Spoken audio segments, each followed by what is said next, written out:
All right, let's take a look at another CSES math problem, sum of divisors. So what's going on here? Defining sigma n to be the sum of the divisors of n. So for example, sigma 12 is 1 plus 2 plus 3 plus 4 plus 6 plus 12, because those are the divisors of 12, which is 28. So we're given some number n, and we want to compute the sum of sigma I for I from 1 to n. Right, so this is actually a double sum, the sum over I, and then the sum over the divisors of I. Modulo 10 to the 9 plus 7. And n is up to 10 to the 12, which is a big number. So this problem is pretty nasty.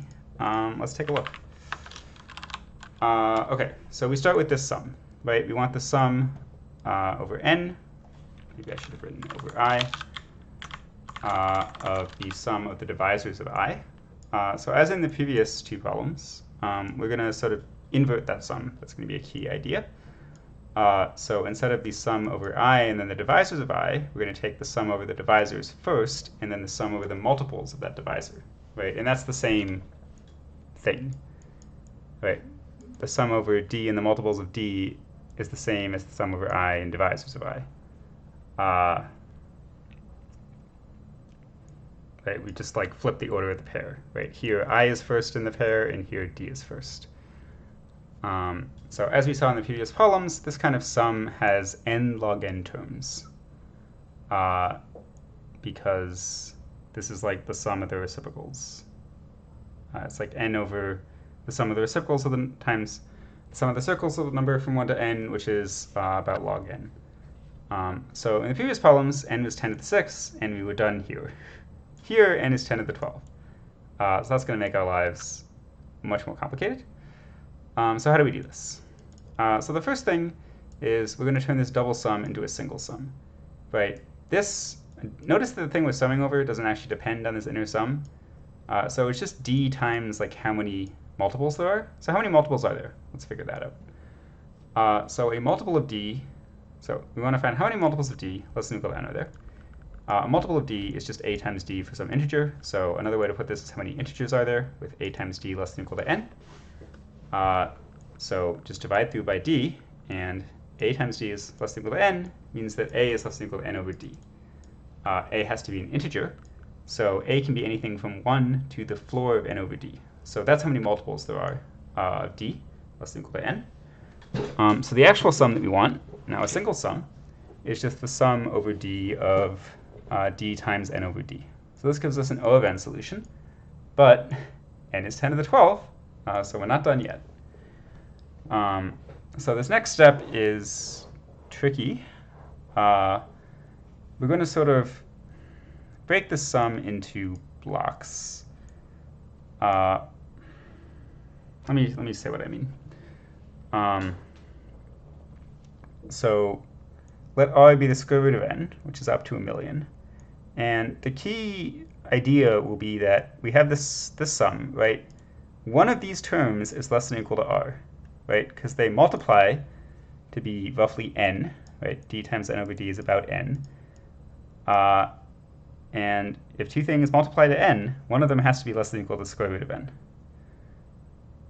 So we're going to split the sum into two terms, one where d is less than or equal to r, and one where n over d is less than or equal to r. So where d is less than or equal to r is just this part, right? And then if d is bigger than r, n over d must be less than or equal to r. So we're going to compute these two separately. This one is easy, right? You can just directly do it. There's only r terms. R is only 1,000,000. That's fine. This one is not so easy.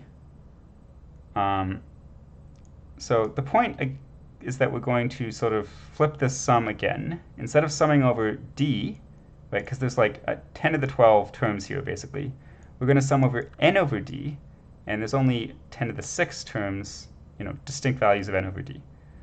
So let's just think for a second about how that works. When d is just greater than r, n over d is about r. And then as you keep increasing d, you sort of start slowly decrease n over d. And if you think about it, it sort of quickly decreases at the beginning, and then it slowly decreases near the end, right? In fact, for d greater than n over 2, which is like half of the numbers, n over d, floor of n over d will be 1. Right, so for about half of the numbers, this value is 1. And then for another, well, what is it? Like a sixth of the numbers, I guess, the value is 2. Right, anything, basically, yeah, anything up to like between a third and a half of n, the value is 2, and so on, right? So anyway, the n over d equals 1 has this very big block, n over d equals 2 has like a smaller block, and as you go up to r, the blocks sort of keep getting smaller. But anyway, that covers everything. Right, so if we sum over n over d, what does that look like? Well, so it's going to be n over d, and then we said that there's going to be some kind of like intervals of d's that have that value of n over d. So we need the sum of those. Yeah, so we're just slicing this sum up into like constant value, each value of n over d. And then for that value of n over d, we need to add together, the various d's that give that value of n over d. Okay, so naturally, we want to know which values of d have a particular value of n over d. Right? Let's say that particular value is a. So given that floor of n over d is a, what values of d will make that happen? So if the floor of n over d is a, that means that n over d, it's like a floating point number. It can be anywhere between a and anything just up to a plus 1. Right? It has to be actually less, because the floor has to be n over d. Or it has to be a, sorry. Okay, so let's manipulate this inequality and see if we can figure out the valid values of d. So d, right, just multiply through by d, you get this. So from this part, you can conclude that d has to be less than or equal to n over a. And from this part, we can conclude that d has to be more than n over a plus 1. So that's going to be the interval that for this given value of n over d, of floor n over d, these are the values of d that we need to add up, right, from here. And note that this is exclusive on the left because this is a strict inequality, and inclusive on the right because this is a non-strict inequality, right? This is allowed to be equal. There's one more complication here, which is that we might get some values of d that we already counted in S1. This does actually happen. And so we need to make sure that we don't count those. We need d to be more than r, since the values of d less than or equal to r are counted in S1.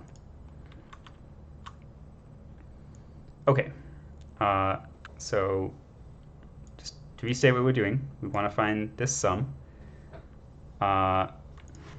It's actually r. And we just talked about how to get these values, right? So this is some contiguous segment. So how do we sum it up? We know how to get the endpoints of the interval. Given the endpoints of the interval, how do you do the sum? So what does the sum look like? So it's contiguous, so that means that it has everything in the interval, right? So if the boundaries are low and high, then the sum is low, low plus 1, low plus 2, all the way up to high. And so we can do this with like a prefix sum kind of idea. So if we let S of n be the sum of the numbers from 1 to n, which you should know is n times n plus 1 over 2. This is a very useful fact. Then this sum is just the difference of two of those prefixes, right? This is the sum of the numbers up to high, and then we want to cancel out all the numbers less than low. So it's minus the sum of the numbers up to low minus 1. And that leaves exactly the numbers from low to high that we wanted. So if you know low and high, the sum of the interval, like this, is just this, where s is just this function. So this is actually a constant time calculation. And so what did we actually say the boundaries of the interval were? Well, from here, we said that low is n over a plus 1, and then plus 1, right? Because that was not inclusive. So to get the first value of the interval, it has to be greater than this. And also it has to be greater than r. So there's a max with r plus 1. And the high value of the interval is here. Because of the max, you might actually end up with an empty interval where low is greater than high, in which case you can just ignore this value of a. It doesn't give you any terms in the sum. And that's actually it, right? So we wanted to compute this thing. We just said that it was this, if these are the endpoints of the interval. And so the total sum S2 is just this, where this ternary is keeping track, is checking if the interval is empty or not. And high and low are here, right, which we got from here. So this is how you do S2. And then the final answer is just the sum of S1 and S2. And sort of an implementation note is we're working modulo 10 to the 9 plus 7, so we need to do that. And also, like, the numbers that we're working with are up to 10 to the 12. And if you multiply two numbers up to 10 to the 12, that's actually going to overflow. 64-bit numbers only go up to 10 to the 18. So we need to remember to mod them before we multiply. Okay, so all that said, we can actually do the code up the solution. CMath is going to be for square root because r is the square root of n. Stood 64-bit numbers. The mod is 10 to the 9 plus 7, 7. And we need addition. We're actually going to use subtraction, which is just the addition of negative. Note that if y is from 0 to mod, then mod minus y is the negative of y, but also from 0 to mod. And also the multiplication. And here, right, we said we need to be careful and reduce the numbers before we multiply them. Otherwise, we get integer overflow.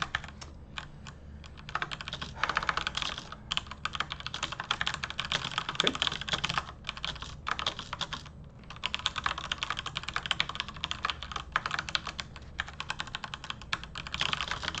So S1 is easy enough.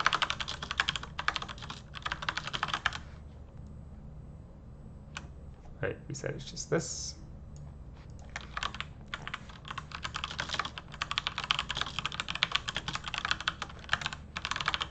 And S2 is this.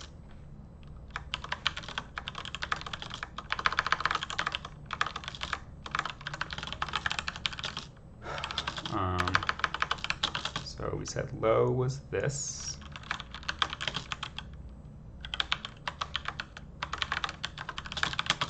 And high is this.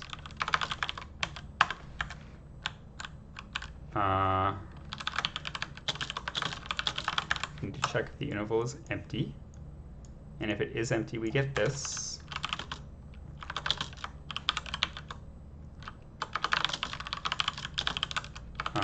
A, and this is the sub of S high, S low minus 1.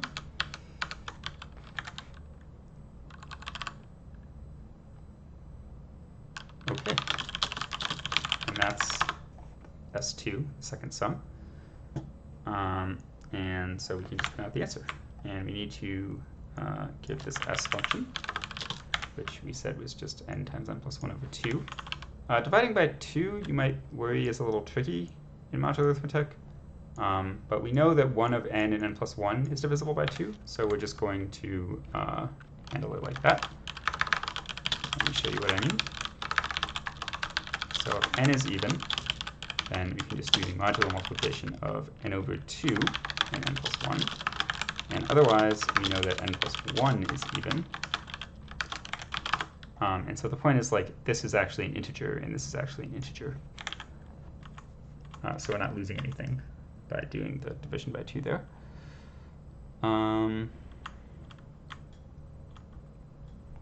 Yeah, so that's actually it. So 5 should give 21 if everything went right. Amazing. So let's give it a try. Cool. So that worked.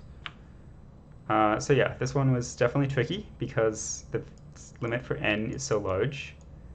If you know a better way to do it, by the way, please tell me in a comment, because I am curious if there's something simpler than this. This seems kind of complicated. So anyway, how do we do this? So we got to here, and then we inverted the sum sort of again. Right, we split it up into the first 10 to the 6 terms and all of the other terms. And the point was, this part was easy because you just do the 10 to the 6 terms. This part, we knew that n over d was going to be a constant. And we knew that d, the values of d, for any given value of n over d, were going to be some contiguous interval. So our strategy was to loop over the values of n over d and then just sum up the d's in that interval in constant time. And it's a little bit tricky to compute the interval, but it's not that bad. That's what we're doing here. And there's also a double counting issue where we don't want to count stuff that we already counted in the first 10 of the 6 terms. So we need to deal with that. But those problems are solvable. And once we solve them, we get the endpoints of this interval.